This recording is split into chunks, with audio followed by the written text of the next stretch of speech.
एक बहुत ही important problem है ये कि जिसमें ऐसा है कि एंगल सबटेंडेड 5.3 का 9 प्रॉब्लम आप देखो। वेक्टर मेथड से प्रूव करना है angle subtended on a semicircle is a right angle. Angle subtended on a semicircle ये angle subtended on a semicircle, इसको बोलते हैं angle subtended on a semicircle. इधर का नहीं, ये सेमी सर्कल है, angle subtended on a semicircle is a right angle, ये आपको प्रूव करना है। 10th में आप ये थ्योरम पढ़े थे, angle inscribed in the semi circle is a right angle करके। उसकी मेथड कुछ अलग थी, लेकिन ये वेक्टर चैप्टर से प्रूव करना है। अब सवाल उठता है कि वेक्टर चैप्टर से इस एंगल को 90 का प्रूव करना है। सेमी सर्कल में सबटेंडेड एंगल कितना है? 90 का। कैसे प्रूव करना? तो सेमी सर्कल का मतलब क्या होगा? आपको डायमीटर लेना पड़ेगा, diameter. Angle subtended on semi circle, इसका मतलब पॉइंट x सर्कल पर लेना पड़ेगा, और ये एंगल आपको 90 का प्रूव करना है। तो कैसे प्रूव करना? बताओ, यहां से ये रेडियस हुई ना, ये डायमीटर है, तो ये रेडियस है, ये रेडियस है, और इसको भी जोड़ देना, ये भी क्या है? रेडियस, बराबर। लेकिन ये हमें 90 का प्रूफ करना है कौन सी मेथड से? वेक्टर चैप्टर से। इनको वेक्टर बोलो, वेक्टर OA यानी वेक्टर A, वेक्टर OB यानी वेक्टर B, और वेक्टर OC यानी वेक्टर C। ऐसा आपको नाम देना पड़ेगा, vector OA, vector OB, vector C ऐसा। और तीनों, अब बताओ आप मुझे, vector A, vector B, vector C तीनों इक्वल वेक्टर है क्या? आप में से कोई अगर बोलेगा हाँ सर तीनों इक्वल है, तो वो गलत है। कैसे क्या? ये वेक्टर की मैग्नीट्यूड सेम है, मैग्नीट्यूड क्या है? सेम, लेकिन डायरेक्शन सेम नहीं। ये किधर जा रहा है, उधर जा रहा है, ऊपर जा रहा है, ये इक्वल वेक्टर नहीं है। हाँ, क्या सेम है इनका? इनका क्या सेम है? मैग्नीट्यूड सेम है, उनकी लेंथ सेम है, और वो कितनी है? R। तीनों का मैग्नीट्यूड सेम है और वो है R। ये आप लिख सकते हैं। और एक बात, आप ABC को इक्वल तो लिख नहीं सकते, लेकिन A और B के बारे में वैसा सोच सकते हो। अब बताओ, तुम वेक्टर A और B को इक्वल वेक्टर बोल सकते हो? ये एक ही लाइन में है, कोलिनियर है। बताओ, इनकी डायरेक्शन सेम है, इनका मैग्नीट्यूड तो सेम है, दोनों रेडियस है, लेकिन इनकी डायरेक्शन सेम नहीं है, किधर जा रहा है किधर। अगर डायरेक्शन अपोजिट रही तो इनको बोलते नेगेटिव वेक्टर। क्या बोलते हैं? Negative vector. यानी कैसा लिख सकते हो? या तो vector A equal to minus vector B, या vector B equal to minus vector B। दोनों अगर निगेटिव वेक्टर है, यानी डायरेक्शन अगर अपोजिट रही, तो ऐसा लिखते हैं। देखो, अगर डायरेक्शन सेम होती तो मान के चलो इसकी डायरेक्शन ऐसी होती, दोनों की डायरेक्शन सेम होगी, डायरेक्शन सेम होगी तो ऐसा लिखते vector A equal to vector B, direction भी सेम, मैग्नीट्यूड भी सेम। लेकिन एक्चुअल डायरेक्शन ऐसी है, तो बताओ इनको इक्वल लिख नहीं सकते। कैसे लिखना? फिर माइनस साइन लगाना, A equal to minus B या B equal to minus. Opposite vector को माइनस साइन करना है, ऐसा। तो चलो, ये कंसेप्ट हमें ध्यान रखना है। देखो, मैंने डिस्कस किया, पहले लिखा मैंने, O सेंटर है, R radius of the circle है, ABC are 3 points on the circle है। सर्कल पर किस तरह से? AB is the diameter, vector ABC be the position vector of point ABC, OA OB to C, बराबर है। अब बताओ, ये तीनों वेक्टर इक्वल नहीं है, लेकिन उनका मैग्नीट्यूड सेम है। तीनों इक्वल वेक्टर नहीं, मैग्नीट्यूड सेम है। कितना है सबका magnitude? Vector A, vector B, vector C का मैग्नीट्यूड कितना है? R। उनकी लेंथ R है ना। और vector A, vector B equal vector नहीं है, या तो vector A equal to minus B लिखो, या B equal to minus A लिखो। हाँ, इनमें से जो लिखना है बाद में देखेंगे क्या लिखना है। ठीक है सर, इतना तो कर लिया। ये तीनों का मैग्नीट्यूड सेम R है, A और B अपोजिट वेक्टर है, वो लिख दिया। अब सर करना क्या है? हमें इस एंगल को 90 बताना है। कौन सा एंगल? ACB। अब आप बताओ, आपको एंगल ACB कितना बताना है? 90 डिग्री।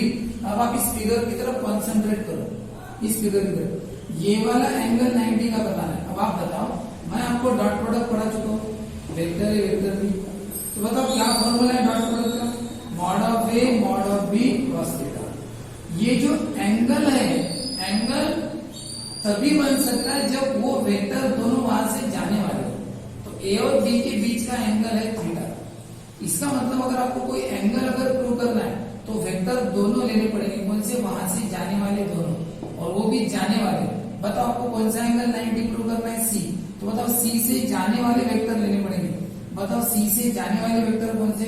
एक वेक्टर C और वेक्टर CB। वेक्टर C और वेक्टर CB, ये तो वेक्टर के बीच का एंगल, ये 90 बताना है, C और CB। चलो ठीक है सर, देखो मैंने लिया यहाँ पे C और CB लिया दिया। अब आप बताओ सर, इसको 90 प्रूफ करना है। एक बात बताओ, आप डॉट प्रोडक्ट पढ़े हो, डॉट प्रोडक्ट का अगर 0 रहा तो इसका मतलब वेक्टर क्या होते हैं? परपेंडिकुलर पढ़ाया था मैंने आपको।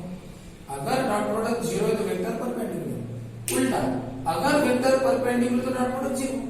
आपको बताओ इनको 90 बताना है, 90 का मतलब आपको परपेंडिकुलर बताना है। आपको क्या बताना है? परपेंडिकुलर। क्या बताना है? वेक्टर सी ए परपेंडिकुलर वेक्टर सी बी, ये आपको बताना है।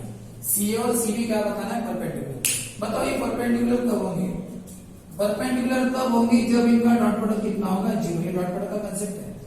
दो वेक्टर तभी परपेंडिकुलर होते हैं अगर उनका डॉट प्रोडक्ट क्या रहा? जीरो। तो परपेंडिकुलर बताने से क्या होगा?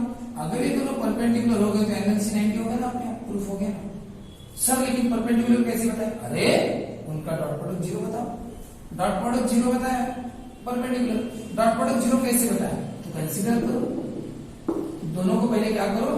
कंसीडर करो, सॉल्व करो। सॉल्व करके जरूर बताओ। वेक्टर सीओ को लिखते हैं ए माइनस सी, वेक्टर सीबी को लिखते हैं बी माइनस सी, या पढ़े सी ए को ए माइनस सी, सीबी को बी माइनस सी। डॉट प्रोडक्ट डिस्ट्रीब्यूटिव रहता है अगर प्लस माइनस रहे तो क्या होता है? ए डॉट बी, ए का करो ए डॉट बी, फिर ए डॉट सी, फिर सी डॉट बी और फिर C dot C. A dot B, A dot C, फिर C dot B, C dot C.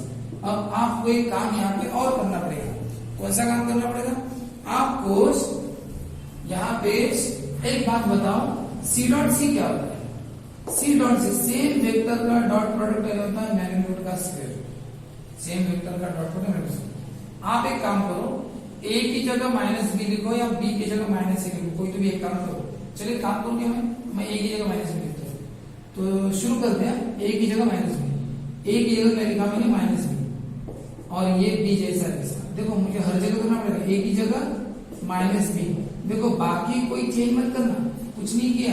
ए की जगह ये माइनस है, ए की जगह माइनस बी, ए की जगह माइनस बी। कहां से? From two. ठीक है। अब बताओ B dot B, same vector का डॉट प्रोडक्ट यानी मैग्नीट्यूड का स्क्वायर। ये माइनस है, सेम वेक्टर का डॉट प्रोडक्ट यानी मैग्नीट्यूड का स्क्वायर। माइनस माइनस क्या होता है? प्लस। बी डॉट सी, ये सेम वेक्टर नहीं है। एक बात बताओ, डॉट प्रोडक्ट को उल्टा लिख सकते हैं, सी डॉट बी को क्या लिख सकते हैं? B dot C. Dot product commutative रहता है यानी सी डॉट बी को बी डॉट सी लिख सकते हैं, उल्टा लिख सकते हैं। ठीक है। अब बताओ मैंने क्या किया? सिर्फ माइनस माइनस प्लस किया, बाकी कुछ नहीं किया। बी डॉट सी, हाँ इसको किया, सी बी को बी सी लिखा। ये यहाँ पे बताओ क्या होगा? ये है मॉड ऑफ वेक्टर बी का स्क्वायर। बताओ वेक्टर बी का मैग्नीट्यूड कितना है? आर है। वेक्टर बी का कितना? आर, और वो होगा स्क्वायर। ये दोनों कट जाएंगे। हाँ लगे तो एक काम करते हैं ना, इसको ऐसा लिखते हैं, ये ऐसा लिखते हैं। ठीक है। ये plus B dot C minus B dot C cancel. बताओ क्या होता है? वेक्टर बी का मैग्नीट्यूड कितना है? Are square. वेक्टर सी का magnitude R square minus R square plus R square. दोनों का मैग्नीट्यूड आर है, दोनों कट गए जीरो। बताओ डॉट प्रोडक्ट का आंसर जीरो, इसका मतलब क्या है? यानी दोनों वेक्टर परपेंडिकुलर। अब बताओ सी और सी बी अगर परपेंडिकुलर है तो angle A B C, sorry कौन सा एंगल है? A C. तो therefore angle between vector C A and vector C B is a right angle. इसका मतलब सी और सी बी के बीच का एंगल क्या होगा? Right angle. यानी एंगल ए सी बी कितना डिग्री का है? 90 का है। ए सी बी, इसका मतलब प्रूव क्या है? Angle subtended in semicircle is a right angle. ये आप वहां पे थ्योरम में वो लिख लो, थ्योरम में है ना सेंटेंस, वो सेंटेंस जो थ्योरम में एंडिंग में लिख लो, angle subtended in semicircle is right angle. ठीक है। तो इस तरह से आपको ये प्रूफ करना है।